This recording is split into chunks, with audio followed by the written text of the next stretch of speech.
दोस्तों आज की वीडियो बहुत ही इंटरेस्टिंग होने वाली है क्योंकि आज मैं जलपरी के बारे में बताने वाला हूँ। दुनिया के सबसे रहस्यमयी समुद्री जीव जलपरी यानी मरमेड के बारे में हमने बचपन में कहानियों में सुना, पढ़ा और देखा है। वह एक खूबसूरत लड़की, लंबे बाल, मधुर आवाज और नीचे मछली की पूंछ वाली एक विचित्र जीव थी जो अपने मधुर गीतों से नाविकों को आकर्षित करके समुद्र में डिबो देती हैं। लेकिन मन में ये सवाल आज भी उठता है, क्या जलपरी सच में होती हैं या सिर्फ एक कल्पना है? आइए जानते हैं। दुनिया की हर संस्कृति और धर्म में जलपरियों के होने के किस्से और कहानियां मिलते हैं। कई लोग ऐसा दावा करते हैं कि उन्होंने जलपरियों को देखा है। आपको YouTube पर इस तरह के दावे वाले वीडियो बहुत सारे मिल जाएंगे। हालांकि इसमें कितनी सच्चाई है यह कोई नहीं जानता। पौराणिक मान्यताओं के अनुसार जलपरी की पहली कहानी लगभग 1000 ईसा पूर्व सीरिया में मिलती है। वहां की देवी अटारगेटिस प्राचीन सीरिया की एक बहुत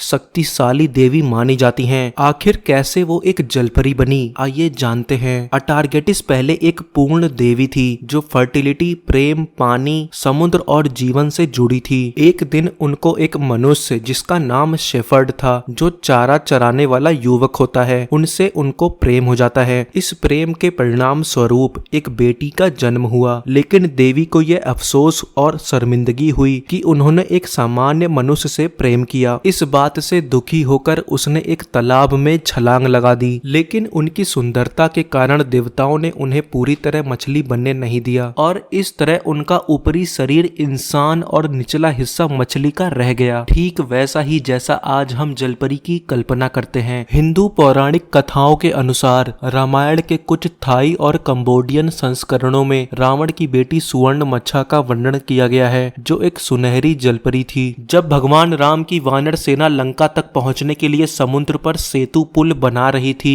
तब रावण ने इसे रोकने की योजना बनाई। उसने अपनी बेटी सुवर्णमच्छा को आदेश दिया कि वह अपनी जलपरियों की सेना के साथ मिलकर पुल के पत्थरों को समुद्र की गहराई में ले जाए। जब हनुमान जी ने देखा कि पत्थर गायब हो रहे हैं, तो वो समुद्र की गहराई में गए। वहां पर उनकी मुलाकात स्वर्ण मत्स्य से हुई। हनुमान जी की वीरता और उद्देश्य को जानकर उसे उनसे प्रेम हो गया। हनुमान जी के समझाने पर स्वर्ण मत्स्य का हृदय परिवर्तन हो गया। उसने पत्थर चुराना बंद कर दिया और वानर सेना को पत्थर वापस लौटा दिए। संस्करणों के अनुसार हनुमान जी और स्वर्ण मत्स्य का एक पुत्र हुआ जिसका नाम मत्स्यनु था। मत्स्यनु का स्वरूप भी आधा वानर और आधा मछली जैसा था। जापान में निंगियो नाम की मछली जैसा जीव मिलता है जिसका चेहरा इंसान जैसा बताया गया है। 18वीं सदी में कुछ लोगों का दावा था कि प्रशांत महासागर के पास इस तरह के जीव को पकड़ा गया और उसे मंदिर में संरक्षित किया गया था। कहा जाता है कि अगर उसके मांस को खाया जाए तो वह अमरता ला सकता है। हालांकि यह कथा